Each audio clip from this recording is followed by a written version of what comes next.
guys, BBI here. I want to stop and say thanks for tuning in and checking out whatever the video is about that's about ready to come up next. If you could take a minute and hit subscribe, I'd greatly appreciate it. And if you enjoy what you've seen here, make sure to hit the like button. We'd greatly appreciate your support.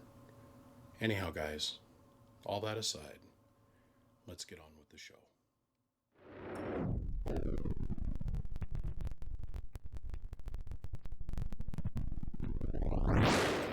Well, Mr. L, here we are. This is going to be a quick little short video. We're going to go through and we're going to clean this sucker up for you. It's got two 2290s in it. A little Tx250. We're going to see if we can squeak a couple more watts out of it. Some point or another, this choke is, well, the bias has gone to ground and it has smoked this choke. We'll see if it continues doing that, but that choke still looks like it's serviceable. Definitely need a power wire upgrade, which we're going to give you. And then at some point or another, somebody has been along through here and has put too long of a screw in it. And we see that from time to time. And what they do is there's a trace that runs right underneath the switches here, and it burns that trace up, poof, pops it. And it's also what feeds over here on the bias circuit.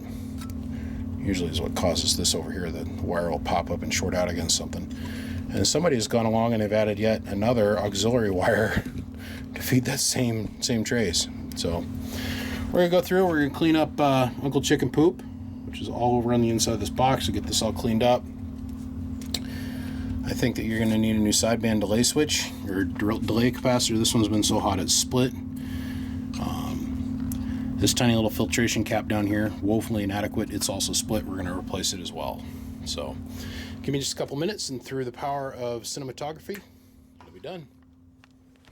You know why I'm excited right now, Zane? What is it? Because I actually got to finish a video chain. Awesome. See, what do I got a video chain started on right now? I got a video chain started on this 250B Vox. Yeah. Got a video chain started on this 24, this Tin Man, this freaking Donkey Stomper, that Heath kit, that Sweet, that other Heath kit. 400, 667. 400 to 667. Got to do a Texas Star, a Sweet, a 667. Where's the Dentron? Where's the Dentron that's got 3 hours worth of video in it? Oh, it's in the guest bedroom. Yes. That's right. Oh my goodness! Finally, we get to spit out a video about a Texas Star 250. Whoa! Hold on to your underwear, boys and girls. Look, we went inside and we cleaned it up. We took Uncle Chicken Poop and sent him on down the road. We got all the solder joints cleaned up. Gave you your power wire upgrade that you were desiring. Went ahead and replaced your smoke choke in the bag. It's all good. Give you a little bit of a positive wire upgrade. That's cool too.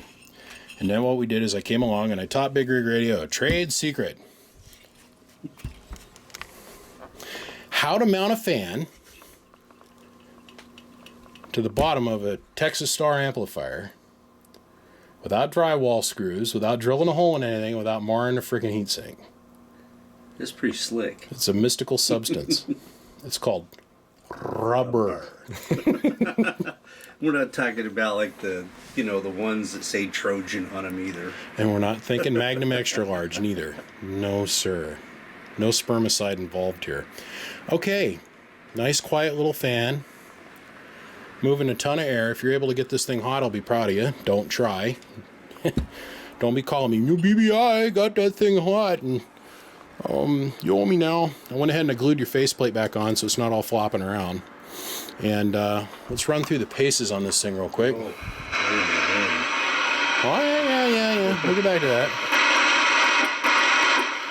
Preamp is obviously now working again. And all your lights are working, as you can clearly see. Ooh, pretty Texas Star lights. Okay. Now, we did have a small problem. We're going to start here. Calm down. I told you we'll get there. Oh, man. There's a sequence of events. We have to lead the video viewer through the steps. That's why you're the YouTube guy. Certified. YouTube AMC mechanic technician certified. Come on. Okay. Let's hold this up here. Focus. I can't quote AVE because I am monetized for every once in a while. Come on, focus. Rotate, rotate. There we go. That is a 10-volt cap. Is it going to focus or not? The customer's getting bored. They're falling asleep on the other side of the street. Oh, look at that. Okay. This works with a laser. Laser. God, I need a new camera. This is a 10-volt capacitor, 1000 UF. It was in play here as your sideband delay capacitor. 10-volt thing. That's the reason this probably split and got hot. See how the top end's a little bubbled out? No good. This little guy here, he split too. I don't even know why they bothered to put this in here. It's not like it's going to have any kind of suppression effects or pass through at all. You could get away with just doing a disc capacitor. Well, that's kind of what that is. Believe it or not, that's not a diode. We learned that. That's a capacitor. That is a capacitor, glass capacitor. Anyhow, we went ahead and replaced this with another 16-volt 1000 UF electrolytic. And then the other thing that I took issue with, other than all the crappy solder joints, as you can see, I reflowed the output transformer and reflowed the input transformer so it's nice and clean and smooth. After we washed it and got rid of the 25 years of solder, smoke, and flux and schisms and jisms and kisms and cum-disms off the thing, I went to flick the cap up to see what the value was, and this is actually 1000 puff. It's like a 431 and a 560. 990. Somebody spent a lot of time digging through a drawer going, what can I put together that will get close? We put 1000 puff metal clad. Now, Big Rig Radio is going to start selling these, you guys. These metal clads. He's got all kinds, and I'm going to do a specific video just dedicated to that. You're welcome, buddy. I love you. Thank you. He brought me up a bunch of these to play with, and there's about 5 or 6 different kinds that we have. Long leads, short leads, stub leads, all different kinds. Pairs, really high voltage ones. Really, really high, heavy voltage, high kVA.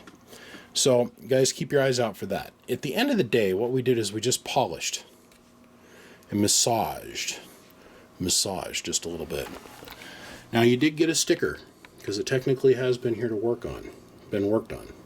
So, 1000 watt slug in peak, 1000 watt slug in average, 5 watt slug in reverse, 2950, 5 watt slug between the 2950 and the Texas Star 250.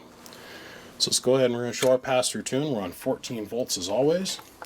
Hello. Absolutely nothing. Hello. Here's our 20 watts worth of drive. We're going to kick on our amp. Hello. Hello.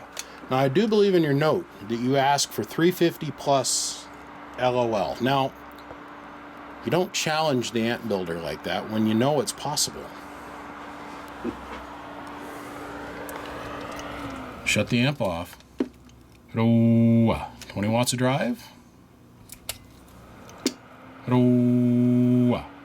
Hello. 330 to 350 watts. Let's look at the bird meter. Hello. Enough said, right? Input tune. Hello. Good to go. Preamp is working. We're going to go ahead and put it in the medium position. Because remember what we all learned here earlier this last week. Well, actually in a video, I spent a large time talking about this. It's in a video strain that hasn't come out yet. Medium, low, or medium. So we'll go ahead and we'll put it in medium. 300 watts. Look at our input tune. We'll go ahead and engage our sideband.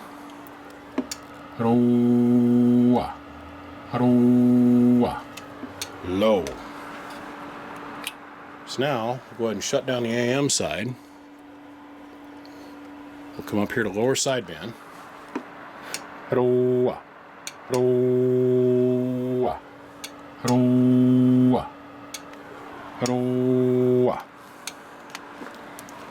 Come back over here to AM. Turn our dead key down a little bit so we're not murdering the box.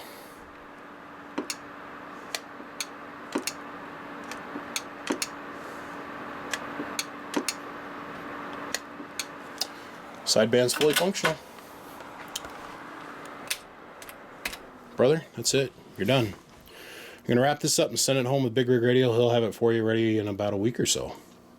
On that note, gentlemen, I got to go. I got to blow. I got other things I got to go do. Obviously, I got a ton of stuff on my plate that I'm trying to deal with today, tonight, this time, this bad station. I got a ton more stuff coming out in this next week. It's going to be a busy week for me. And I might even have some little shots from behind the scene, and I'll make public on some things I'm going to go do later on this next week. I think it'll be fun for everybody. Anyhow, on that note, gentlemen, my name is BBI. And without a shadow of a doubt, I am the biggest mud duck in Idaho. Not by a little, but by an awful lot. It's fun. Being the only duck in the pond, twiddling around with his pecker out, strolling for weeds. Texas Star 250 revisited. See you guys. I gotta go. Bump, bump. Bye.